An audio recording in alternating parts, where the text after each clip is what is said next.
isi renungan tentang desolasi. Tapi sebelumnya saya ingin perkenalkan, nama saya Pastor Yohanes Surono, OIC. Saya berasal dari Kota Magelang, rumah saya depan Seminari Mertoyudan. Nah, saya sekarang bertugas di Paroki Maria Tujuh Kedukaan Pandu, Uskupan Bandung. Saya pernah beberapa kali berkarya di Uskupan Agung Jakarta, pernah di Santa Helena, Lipo Karawaci, kemudian pernah di Uskupan Bandung, di Katedral Bandung, sama di Paroki Cicadas, dan sekarang di Pandu. Kemudian bersempatan juga di Medan, yaitu di Paroki Maria Ratu Rosari, Tanjung Selamat, Medan, kurang lebih 3 tahun. Nah, itu kurang lebih perkenalan saya. Malam hari ini bicara soal desolasi, saya bahannya ini sebenarnya bahan dari Pastor Yesuit ketika saya retret, ketika menjelang tabisan imam dan juga kawal kekal. Kurang lebih bahannya sama dan itu menjadi sungguh baik, sehingga akhirnya ketika saya retret itu bisa memutuskan dan akhirnya tetap setia di dalam hidup panggilan. Karena dalam setiap orang pasti mengalami desolasi. Nah, pada hari ini bentuknya adalah rekaman. Kemarin saya dibantu oleh anak muda OMK yang komsos di Paroki Pandu untuk rekam saya untuk menerangkan soal desolasi.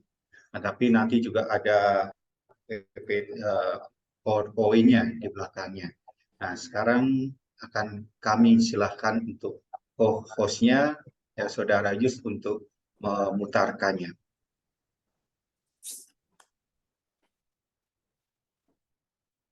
Selamat malam Bapak Ibu yang terkasih. Perkenalkan, nama saya Pastor Yohanes Surono, OIC. Saya sekarang ini bertugas di Paroki Maria Bunda Tujuh Kedukaan Pandu di Bandung. Saya pernah beberapa kali tugas kalau di Uskupan Bandung, yaitu di Paroki Santa Odilia Cicadas, pernah juga di Paroki Katedral Bandung, dan sekarang di Paroki Pandu, dan juga pernah juga di Wisma Pratista. Kemudian juga saya pernah bertugas di Uskupan Agung Jakarta, itu paling lama, yaitu di Paroki Santa Helena Lipo Karawaci, Curug. Kemudian juga saya pernah bertugas di Uskupan Agung Medan sebagai pastor paroki di Maria Ratu Rosari, Tanjung Selamat, Medan. Bapak Ibu yang terkasih, pada malam hari ini saya akan menyampaikan tentang apa itu desolasi. Di dalam hidup kita, hidup rohani kita, pasti pernah mengalami dua fase. Ya, ketika kita berusaha untuk menemukan Tuhan. Fase itu adalah konsolasi dan juga desolasi. Konsolasi adalah situasi sukacita karena merasakan Tuhan selalu hadir bersama kita dan juga hal-hal yang baik terjadi pada kita. Sangatlah baik jika kita mengalami fase itu. Fase konsolasi atau penghiburan di mana kita selalu mengalami sukacita. Pasti pernah Anda mengalami itu. Mungkin kita tidak menyadari betapa hari itu kok saya gembira. Kenapa hari itu saya ceria. Itulah masa konsolasi. Namun kita juga perlu waspada ketika mengalami desolasi atau yang disebut dengan kesepian rohani. Karena kita merasa Tuhan sudah meninggalkan kita. Di dalam fase ini, mudah sekali iblis datang mengacaukan pikiran dan hati kita. Maka kadang kita pun membuat keputusan-keputusan yang istilahnya tidak matang dalam fase ini. Maka dalam hidup manusia, hidup kita pasti pernah mengalami fase konsolasi dan desolasi berkali-kali. Karena itu memang kita perlu mengenali bahaya desolasi ini dan berusaha untuk segera keluar dari fase ini dengan melakukan tips-tips yang akan dibahas di bawah ini. Yang pertama, apa sih sebenarnya desolasi atau kesepian rohani? Desolasi bukanlah sekedar perasaan sedih atau kesepian. Orang bisa saja tampak ceria, gembira, tetapi sebenarnya sedang mengalami kegalauan dan kesepian yang luar biasa. Mungkin orang itu bisa berjoget-joget, bergembira bersama dengan teman-temannya, tapi hatinya yaitu mengalami kesepian. Hatinya penuh kekeringan. Juga bisa tertawa lepas dengan teman-temannya dalam situasi itu pun. Tetapi sebenarnya hatinya menangis karena penuh ketakutan dan kekhawatiran, bahkan juga mengalami sesuatu yang tidak nyaman di dalam hidupnya. Secara umum, kita mengalami desolasi ketika kita kehilangan iman, harapan, dan kasih, jauh dari Tuhan, serta mengalami campuran dari gelisah, tertekan, bosan, loyo, takut, khawatir, dan tertutup. Nah, desolasi ini bukan saja mungkin para awam, para imam, para biarawati pun pernah mengalami hal itu, di mana masa-masa yang membosankan, masa yang loyo, masa yang khawatir, takut, dan sebagainya. Dalam situasi inilah Tuhan rasa jauh dari kita. Seperti saya pun pernah mengalami juga ketika mengalami desolasi. Maka yang terjadi adalah pemberontakan, kemudian juga akhirnya ya sudah marah, kecewa, dan sedih, dan lebih senang di kamar dan sebagainya. Tetapi fase inilah yang membuat seseorang, atau yang pernah saya juga alami, akhirnya merasa ya tidak ada artinya hidup dalam hidup ini. Maka itulah kurang lebih apa itu desolasi atau kesepian rohani. Nah, pada malam hari ini kita juga ingin melihat karakter-karakter dari desolasi. Yang pertama adalah lemahnya iman, harapan, dan kasih. Kita mengalami desolasi ketika diri kita dipenuhi oleh kekhawatiran yang tidak masuk akal, kebingungan, kenikmatan semu, dan ketidakjelasan tujuan hidup. Jadi memang kita kadang mengalami kekhawatiran dan situasi itulah ada sesuatu yang tidak masuk akal, tapi ini tidak ada sesuatu jelas dari tujuan hidup karena hidup kita memang tidak terarah. Nah, kemudian juga kenikmatan semu. Jadi kita bisa istilahnya ya kita bisa menikmati sesuatu dengan kegembiraan, suatu yang menyenangkan, tetapi itulah yang terjadi akhirnya tetap di dalam kesepian. Jadi misalnya orang kadang lari dari desolasi ini kepada hal-hal yang negatif. Dan mereka mendapatkan kenikmatan itu, tapi kenikmatan itu semu. Misalnya orang minum, kemudian orang menikmati apa yang dinikmati, tapi setelah mereka melakukan hal itu, mereka pasti kembali kepada situasi yang sepi. Nah, dalam situasi itu biasanya kita kurang percaya pada penyertaan Tuhan, kemudian juga lemah dalam iman, mudah putus asa, lemah dalam harapan, dan kurang memperlakukan diri dan orang lain dengan baik, seperti marah, cuek, atau menyakiti, lemah dalam kasih. Sebagai contoh, ada suatu hari ketika saya pastoral care di sebuah rumah sakit. Waktu itu saya menghadapi seorang ibu yang sungguh putus asa dalam hidupnya karena sakitnya dan anaknya mendapat suatu masalah. Ibu ini tidak mau dioperasi karena bingung dan tidak mau khawatir. Maka saya mendekati kepada ibu-ibu dan ibu itu mengatakan, "Pastor, tolonglah saya dalam kebingungan. Maka saya ingin bagaimana caranya ini." Terus saya mengatakan, "Ibu, kenapa ibu? Anak saya ada masalah." "Oke, saya bantu." "Kenapa anaknya?" "Anak saya sedang di penjara." Dan akhirnya dalam situasi itu pun saya melihat memang ibu ini lemah dalam iman, putus asa, dan akhirnya lemah dalam kasih. karena dia bisa marah kepada siapapun sekitarnya. Setelah saya berbincang-bincang, saya ingin membantu, ibu tadi langsung merasa, wah bersyukur ada yang mau membantu saya. Maka dengan cepat ibu itu langsung mau dioperasi, karena yakin bahwa saya pun akan mengunjungi anaknya di penjara. Saya pun melakukan kunjungan ke anaknya di penjara. Dan beberapa tahun kemudian saya pun sudah tidak melihat lagi, dan ibu itu memang kami secara pastoral tidak boleh ada suatu ikatan dengan pasien. Maka setelah itu, setelah sekian lama ibu tadi ternyata mencari saya dan akhirnya ketemu di sebuah paroki di mana saya tugas. Dan ketika itu ibu tadi mengatakan, "Pastor, terima kasih karena telah membantu saya, dan sekarang saya sudah kembali hidup rohani saya kuat. Maka sekarang saya bersyukur, dan ibu ini adalah pengusaha keripik, maka saya pun dibuat keripik sangat banyak." Nah, itulah lemahnya iman, harapan, dan kasih, karena memang beberapa hal, salah satunya adalah karena sakit. Nah, maka kita perlu mengecek apakah pikiran, perasaan, tindakan, atau keinginan kita itu mengarah pada perkembangan iman, harapan, dan kasih atau tidak. Jika tidak, kita berada dalam desolasi. Yang kedua, karakter desolasi adalah merasa jauh dari Tuhan.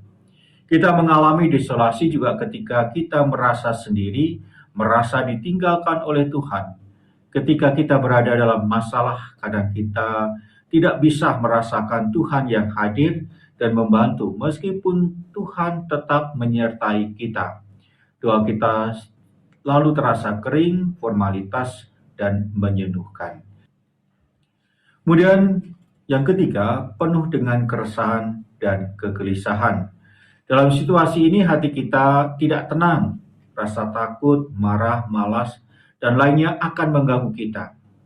Jika perasaan-perasaan itu membuat kita pesimis dalam hidup ini, kita berada dalam desolasi. Ya, jadi inilah keresahan dan kegelisahan yang membuat perasaan kita itu menjadi pribadi yang pesimis, bukan menjadi pribadi yang optimis, bukan menjadi pribadi manusia kebangkitan, tapi manusia yang selalu pesimis. Maka godaan dan cobaan selalu akan ada dalam hidup kita. Yang penting adalah sikap kita terhadap perasaan negatif tersebut.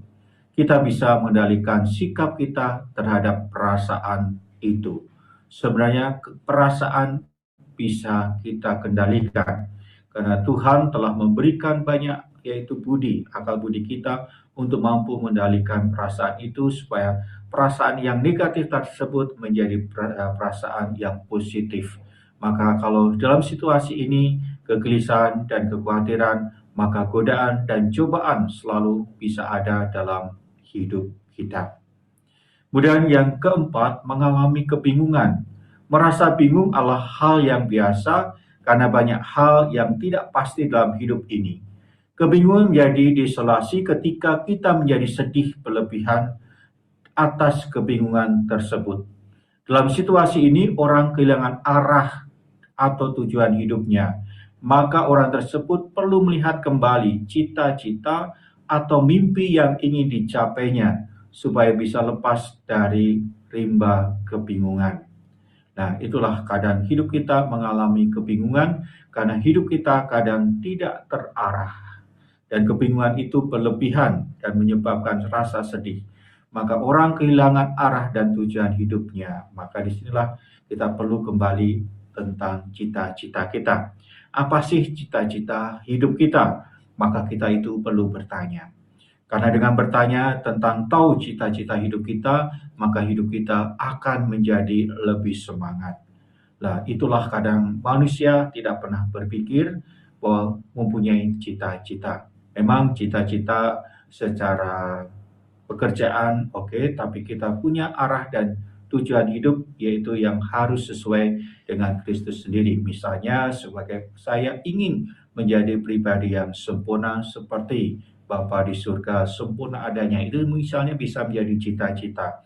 Apa saya menjadi manusia yang baik seturut kehendak Kristus, maka saya harus mengarahkan hal itu menjadi lebih baik. Walaupun kita tetap jatuh ke dalam dosa dan kesalahan yang sama, tapi kita sebenarnya bisa bangkit dari hal itu.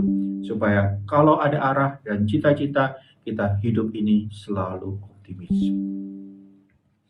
Kemudian juga penuh kebosanan dan kelesuan. Benci bukanlah lawan dari cinta. Lawan dari cinta adalah ketidakpedulian. Orang yang bosan atau lesu adalah orang yang sudah tidak peduli lagi dengan berbagai macam-macam hal. Orang ini berada dalam desolasi yang akan menghambatnya untuk berkembang karena tidak ada semangat atau kehendak untuk menjadi lebih baik dalam dirinya. Jadi inilah ketidakpedulian. Biasanya orang kadang tidak peduli akan hidupnya, bahkan tidak peduli kepada sesamanya juga. Sesuatu yang sederhana, misalnya waktu kecil saya diajari oleh orang tua untuk peduli dengan hal yang sederhana, misalnya yaitu dengan melipat, yaitu menata tempat tidur setelah saya bangun, kemudian juga melipat yaitu selimut supaya tetap rapi. Itulah contoh belajar untuk peduli. Maaf ya, seperti itu. Nah, di sini kita harus mau sikap ketidakpedulian ini harus kita mulai kurangi dalam hidup ini supaya kita ini jadi hidup peduli. Jadi ketidakpedulian adalah salah satu, yaitu membuat orang mengalami desolasi. Yang keenam, penuh ketakutan dan kekhawatiran. Dalam Injil banyak nasihat untuk tidak takut melakukan kehendak Allah. Rupanya ketakutan adalah halangan terbesar bagi umat beriman dalam melaksanakan kehendak Tuhan. Meskipun rasa takut dan khawatir bisa menjadi motivasi untuk bertindak, tetapi rasa itu membuat kita tidak fokus pada Tuhan. Ketika takut, kita akan fokus pada rasa takut itu sendiri. Dan rasa takut itu membuat kita ada dalam desolasi. Jadi kadang kita takut atau khawatir yang berlebihan, bahkan hidup kita pun hanya untuk mengatasi rasa takut itu. Misalnya ada orang yang takut mati, maka hidupnya pun akhirnya fokus kepada hal itu. Akhirnya tidak pernah melihat setelah kematian ada suatu hidup yang baru. Itu sebagai salah satu, sehingga hidupnya hanya dipenuhi rasa takut dan hanya untuk mengatasi ketakutan itu. Kemudian juga yang ketujuh, yaitu penuh kerahasiaan, menyembunyikan segala persoalan. Dalam desolasi kita akan digoda untuk menyembunyikan segala persoalan kita. Kita jadi tidak percaya pada orang lain, malu untuk mengakui atau merasa tidak punya waktu untuk bercerita pada orang yang sebenarnya bisa membantu kita. Ada beberapa contoh dalam hidup bagaimana orang menyimpan kerahasiaan hidupnya. Sebagai salah satu, misalnya ada salah satu ibu yang merahasiakan anaknya karena anaknya cacat. Maka orang itu pun pasti tidak akan bahagia dalam hidupnya ketika disembunyikan. Padahal anak cacat atau anak baik atau anak sehat semualah karunia Tuhan. Orang itu, ibu tadi tidak sampai kepada itu, bahwa anak ini bukan berkat tapi bencana bagi keluarga itu. Maka dalam hidupnya pun akhirnya penuh kerahasiaan, akhirnya hidupnya tidak ceria dan berusaha menyembunyikan. Bahkan untuk main ke rumahnya pun orang susah karena takut bahwa itu akan ketahuan. Atau juga mereka yang misalnya orang yang punya penyakit, yang misalnya AIDS, HIV, biasanya banyak orang menyembunyikan itu karena ketika ketahuan mungkin akan dihakimi oleh manusia, akan dihakimi oleh sesamanya. Dan dalam situasi itulah mereka akhirnya menyembunyikan itu, hidupnya pun akhirnya tidak lepas dari itu. Dan akhirnya ya sudah, hidupnya dalam penuh kerahasiaan, hidupnya tidak pernah ceria, walaupun ceria tapi hatinya penuh kekeringan. Itu sebagai contoh tentang penuh kerahasiaan menyembunyikan segala persoalan. Segala persoalan sebenarnya bisa kita atasi kalau kita mau berbicara dengan sesama kita yang kita akui dan kita percaya. Misalnya berbicara kepada para pastor dan sebagainya. Kemudian juga yang ke-8 adalah konstelasi semu. Tindakan yang kelihatan baik tetapi tidak sesuai dengan kehendak Tuhan.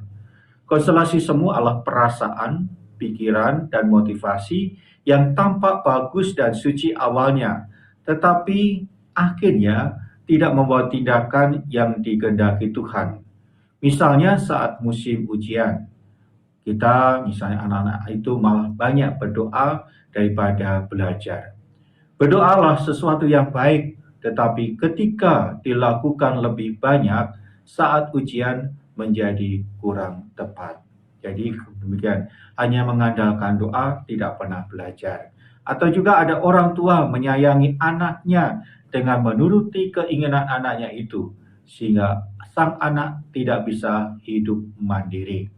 Salah satu penyebab luka batin karena anak-anak itu dimanja.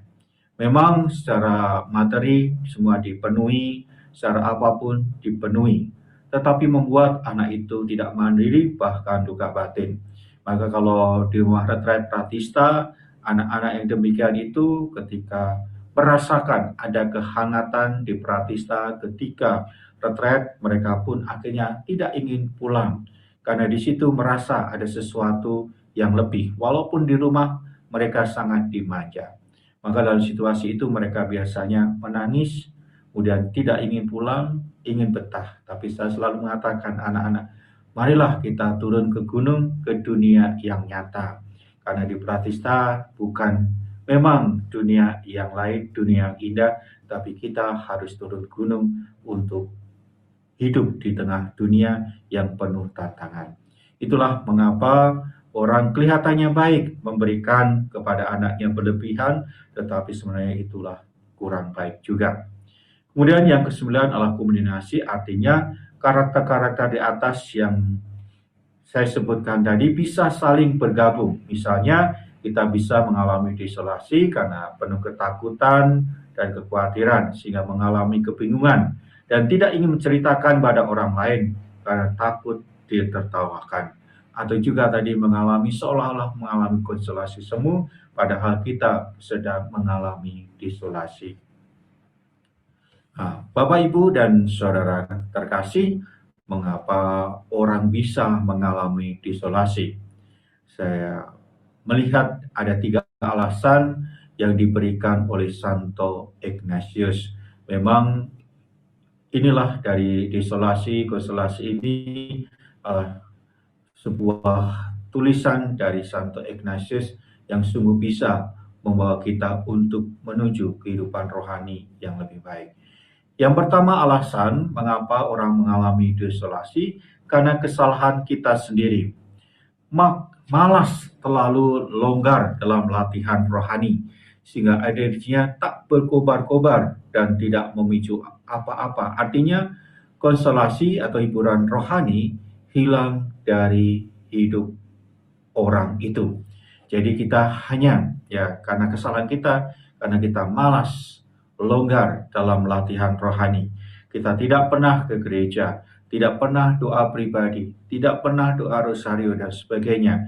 Ketika kita mulai, mungkin awalnya hanya sekarang aja lah doanya enggak, besok saja, sekarang enggak, tapi akhirnya keterusan.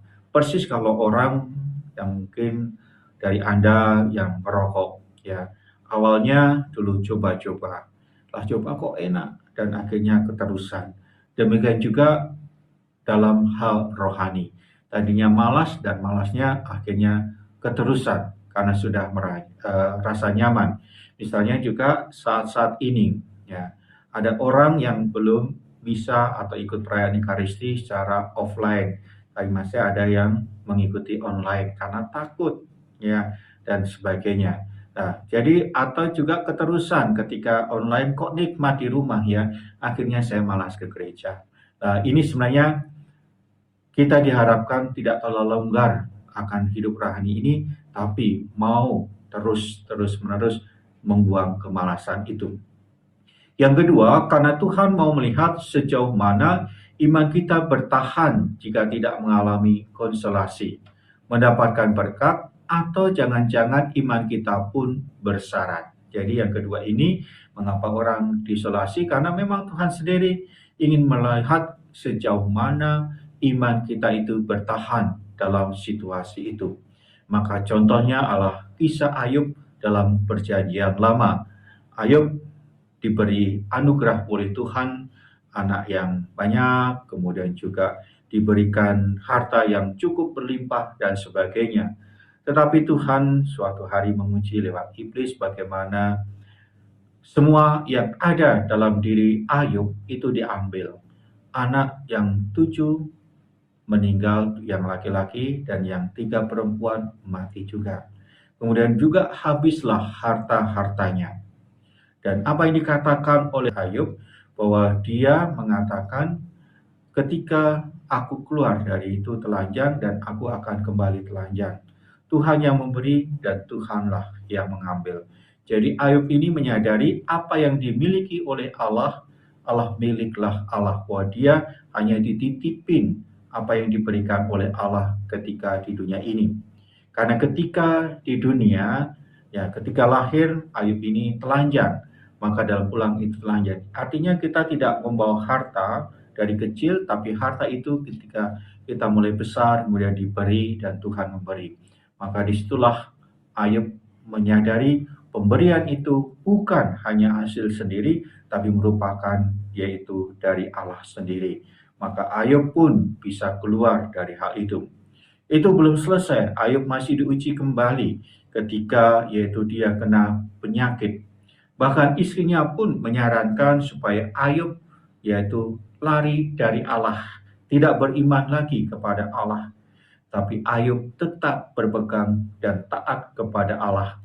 Maka Allah tahu dalam situasi itu, dan setelah ujian itu selesai, maka Ayub pun mendapatkan kembali apa yang dia punyai 2 kali lipat.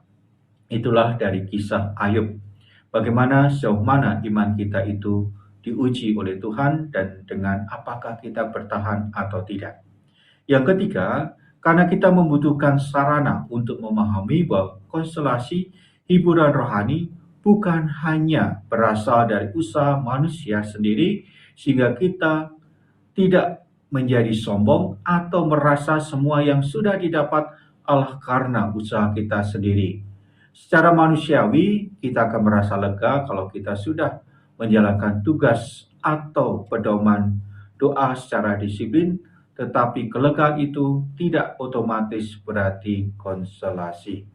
Jadi demikian ya, jadi kita memang membutuhkan sarana untuk memahami konsolasi hiburan rohani. Ketika mengalami desolasi kita kekeringan, tapi ketika mengalami konsolasi ya kita merasa dapat hiburan Tuhan. Kita paham inilah konsolasi ketika kita juga mengalami desolasi. Pengalaman saya ketika mengalami konsolasi adalah ketika saya retret di Rontali waktu mau tabisan imam, di mana saya merasa sangat hari itu ketika meditasi Tuhan merasa menyentuh, menyegarkan saya. Maka hari itu ya sungguh dirasakan ada suatu kegembiraan yang sangat saya bisa tersenyum dalam doa itu, dan dalam hari itu gak tahu menjadi sangat-sangat senang ya. Tapi ketika saya meminta kembali rasanya tidak. Maka di sini konsolasi atau hiburan rohani adalah anugerah dari Tuhan sendiri. Maka kita selalu ya memohon itu, tetapi janganlah kita merasa itu dari diri kita sendiri, tapi karena kerjasama antara kita dan Allah sendiri. Nah, jadi itulah tentang yang ketiga ini, cara manusiawi kita akan merasa lega ya. Jadi kita juga diharapkan ya ketika merasa bahwa kita sudah melakukan tugas dan pedoman doa secara disiplin, kelegaan yang kita dapatkan belum tentu otomatis adalah konsolasi, ya. Jadi misalnya ketika Anda sudah ekaristi, kemudian sudah doa dan sebagainya, saya merasa lega saat itu, tapi bukan berarti konsolasi. Apa nanti konsolasi kita bisa lihat sedikit nanti. Ya. Berikutnya tentang ajaran Santo Ignatius tentang desolasi. Berikut ini kutipan dari teks latihan rohani dari Santo Ignatius, latihan rohani Santo Ignatius nomor 317 sampai 318.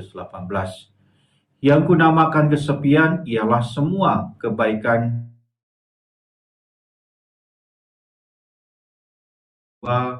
kekacauan batin dan gerak hati ke arah yang serba hina dan duniawi.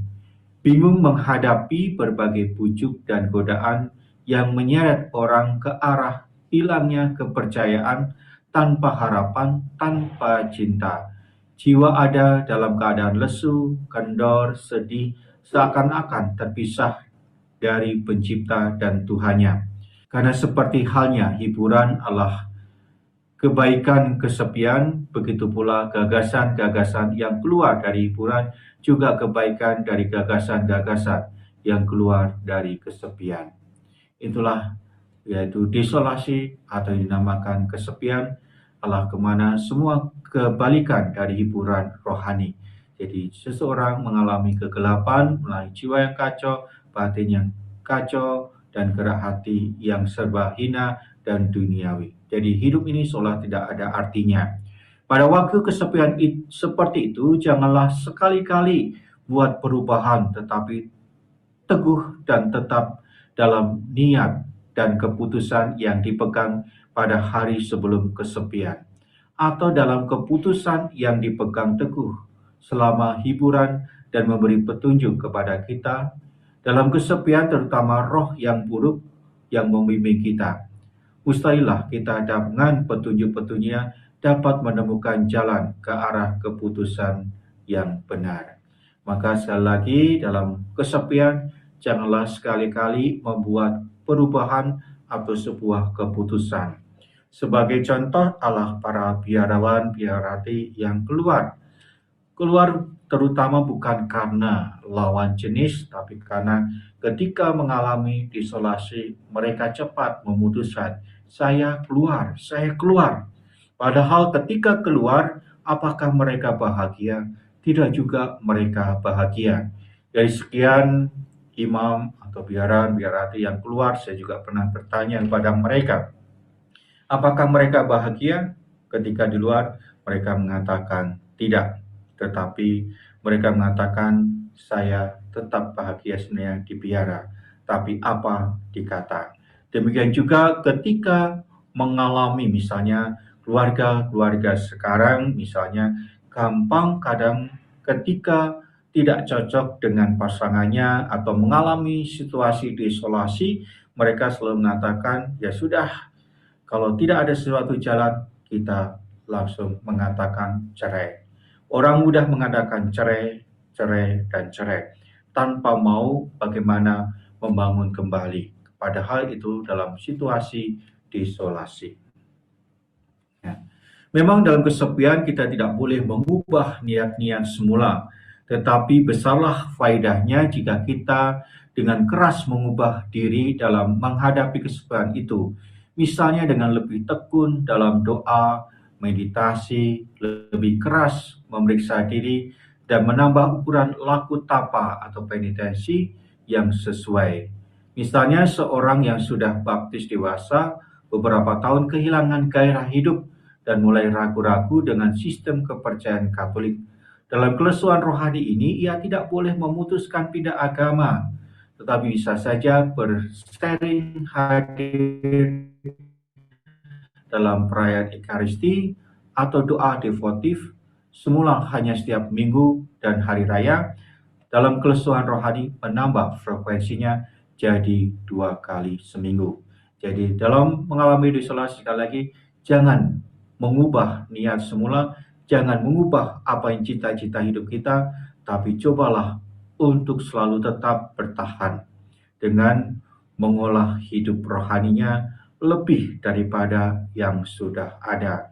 Misalnya tadi dicontoh, misalnya ya yang semula hanya setiap minggu kalau ikut perayaan Ekaristi, ya kita harus dalam restu ini menjadi 2 kali seminggu, 2 kali dalam seminggu, atau juga bahkan setiap hari, dan juga ditambah dengan doa-doa devotif. Kemudian tips-tips melewati fase desolasi. Maka kita diingatkan untuk mau prayer, reflection, examination, dan penitence. Yaitu doa, refleksi, pemeriksaan batin, dan penitensi. Doa selalu menjadi hal yang pertama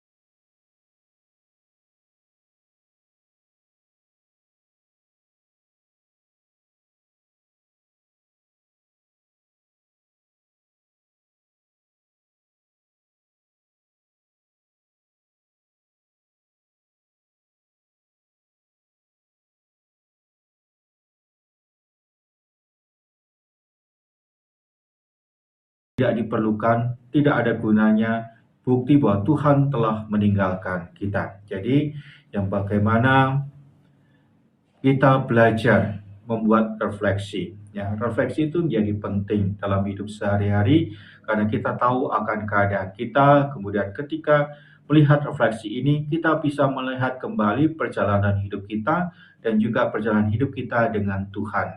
Apakah sebenarnya Tuhan meninggalkan kita? Ternyata tidak demikian. Ternyata desolasi yang kita alami ini menjadi sarana untuk menemukan bertumbuhnya iman kita dan juga membuat kita semakin beriman kepada Kristus, bahwa Kristus tidak pernah meninggalkan kita. Bahkan memberikan, seperti Ayub tadi, memberikan hal yang menggembirakan selanjutnya. Jadi itu refleksi pentingnya melihat perjalanan hidup. Kemudian langkah selanjutnya adalah pemeriksaan batin. Semua desolasi memiliki sebab dan seringkali tidak berhubungan dengan Tuhan. Dalam pemeriksaan batin kita merenungkan apa yang baru-baru ini terjadi untuk mendapatkan kita di tempat yang sunyi. Seringkali itu adalah komentar yang dibuat seseorang atau sesuatu yang tidak sesuai dengan keinginan kita.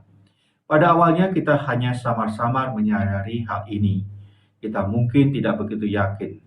Setelah memeriksa beberapa hari terakhir dengan berbicara pada Tuhan tentang hal itu, seringkali hal menjadi lebih jelas.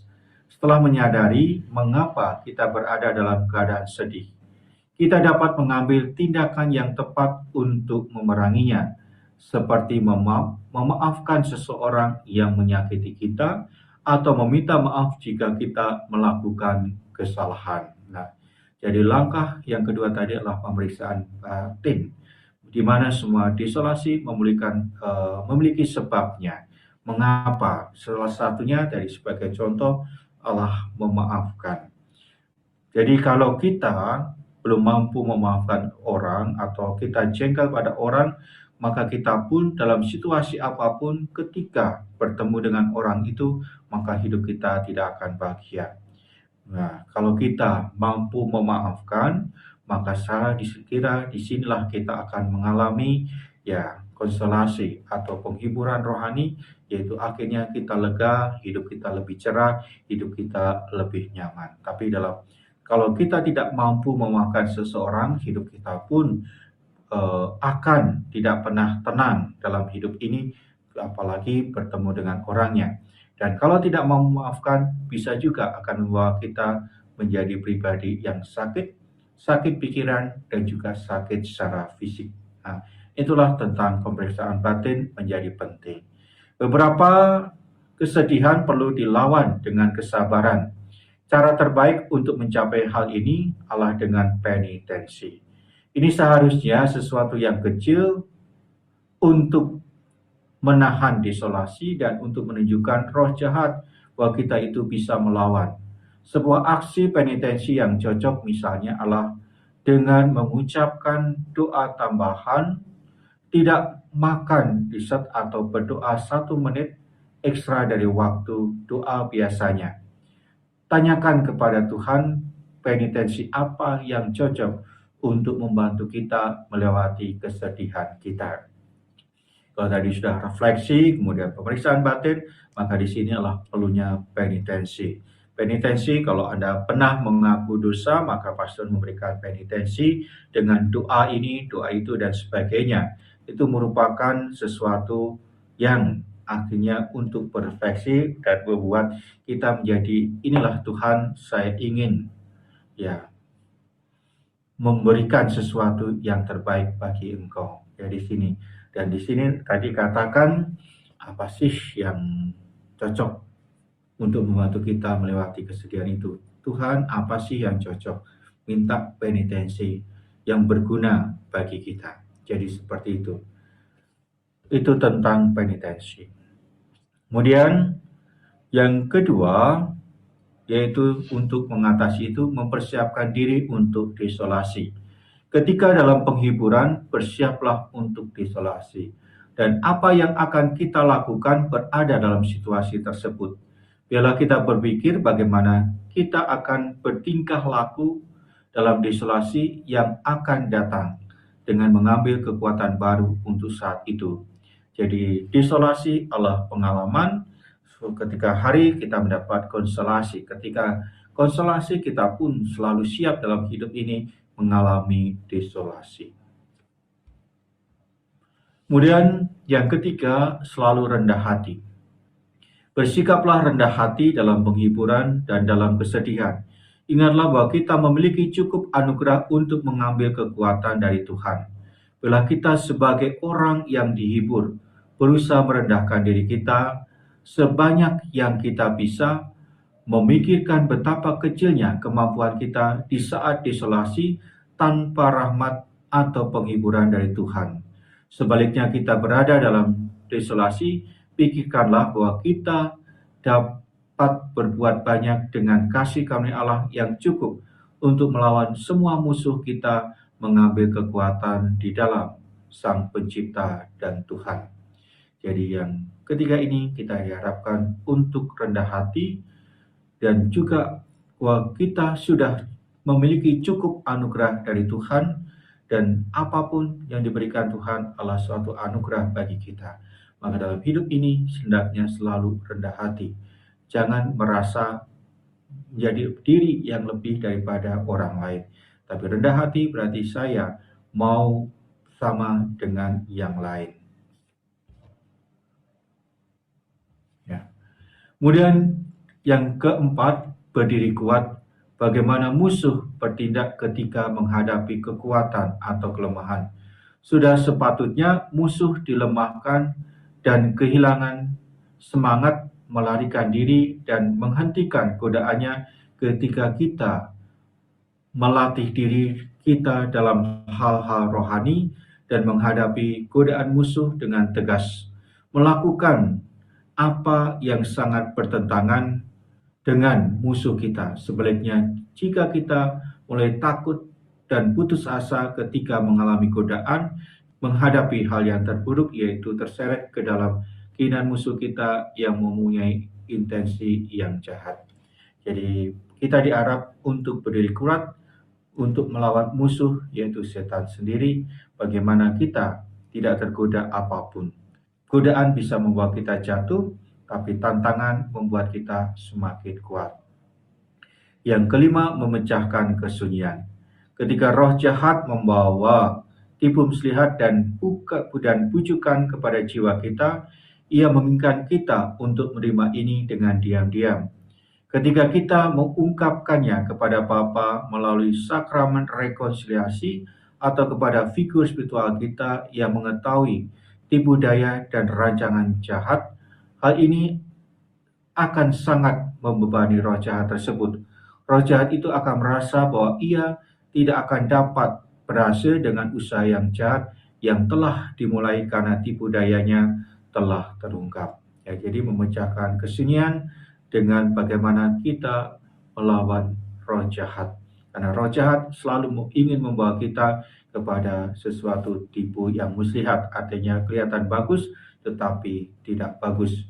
Maka kita lawan dengan sakramen rekonsiliasi, dan juga kita pun bisa bicara kepada figur spiritual kita yang mengetahui tipu daya dan rancangan jahat, sehingga Anda mendapat bimbingan rohani untuk menuju sesuatu yang baik. Yang keenam, perkuatlah titik terlemah kita. Roh jahat selalu mencari titik terlemah kita untuk menggoda kita. Dia bertindak sebagai pimpinan dan berniat untuk melakukan dan merampok apa yang dia inginkan. Sama seperti seorang pemimpin pasukan di lapangan mendirikan kemahnya dan menjelajahi pertahanan benteng dan menyerangnya pada titik terlemah. Roh jahat ini berkeliaran, melihat ke dalam kehidupan spiritual, kemudian juga nilai dan moral kita. Ketika dia menemukan kita di kondisi terlemah kita, di sanalah dia menyerang dan berusaha membawa kita ke sisinya. Setiap pribadi pasti mempunyai titik lemah. Sebagai contoh, ketika Anda mengaku dosa, kadang mengatakan, kok dosa saya ini terus. Dan itulah titik lemah Anda. Maka dengan menyadari titik lemah Anda, maka perkuat, bentengi titik lemah Anda, sehingga titik lemah itu akhirnya pasti tidak hilang, tapi akhirnya karena dibentengi, ya akhirnya tidak terlalu muncul di dalam hidup kita. Kesimpulan, di keseharian kita pasti pernah merasakan fase-fase di mana kita mengalami penghiburan dan juga kesepian. Di tengah kesibukan kita bisa saja lengah, terbawa, dan terjebak dalam kesepian. Dengan melakukan doa, refleksi, pemeriksaan batin, dan penitensi, kita dapat mempersiapkan diri kita untuk tetap berpikir positif ketika mengalami kesepian, tetapi bersikap rendah hati untuk bisa menghadapi godaan-godaan dan tantangan-tantangan yang kita alami selama mengalami kesepian, dan juga dengan bersikap aktif untuk mendekatkan diri melalui doa-doa, sakramen-sakramen, dan terus meningkatkan iman kita sehingga dapat memperkuat titik kelemahan kita. Jadi itulah akhir dari isolasi. Dalam seharian pernah merasakan fase ini, tapi kita bisa bagaimana mengawal penghiburan dan juga kesebuan. Di tengah kesebuan kita bisa lengah, bisa terjebak, tapi kita bisa mengatasi hal itu. Sekarang sedikit konsolasi. Ya, konsolasi artinya bisa berupa konsolasi fisik, psikis, dan rohani. Konsolasi fisik ini seperti rasa segar saat mandi dengan air hangat. Konsolasi psikis ini juga bisa seperti kegembiraan karena mendapatkan nilai bagus saat ujian. Sementara konsolasi rohani adalah kegembiraan karena dekat dengan Tuhan. Berikut ini beberapa karakter dari konsolasi rohani. 1. Berkembang dalam iman, harapan, dan kasih. Dalam konsolasi, kita akan semakin percaya pada karya Tuhan. Kita juga akan menjalani hidup dengan penuh semangat karena memiliki harapan pada Tuhan. Kita dapat dengan gembira pun melayani orang lain dengan gembira. Yang kedua, merasakan kedekatan dengan Tuhan. Dalam konsolasi, kita menyadari peran atau rahmat Tuhan dalam peristiwa-peristiwa hidup kita. Hal ini membuat kita merasakan bahwa Tuhan hadir dalam hidup kita. Kita merasakan kedekatan dengan Tuhan. Kemudian yang ketiga, bisa merasakan kedamaian dan ketenangan. Dalam konsolasi kita sadar bahwa Tuhan menyertai hidup kita. Dengan kesadaran ini kita tidak merasa khawatir sebab sesulit apapun hidup ini ada Tuhan yang akan membantu kita. Karena itu kita merasa kedamaian dan ketenangan dalam iman akan Kristus. Yang keempat, keinginan kuat untuk mengikuti Tuhan. Kedekatan dengan Tuhan menggerakkan kita untuk mengikutinya. Tuhan sendiri juga memanggil kita untuk selalu mengikutinya. Maka dalam konsolasi kita memiliki keinginan kuat untuk dekat dan melaksanakan perintah Tuhan. Dan yang kelima, yang terakhir adalah transparasi. Jika dalam desolasi cenderung kita menutup diri, Dalam konselasi, orang berani membagikan pengalamannya, baik yang terang maupun gelap pada orang lain. Bapak Ibu, itulah yang bisa saya sampaikan tentang desolasi. Semoga sungguh membantu Anda dalam merenungkan atau dalam melihat iman Anda. Terima kasih.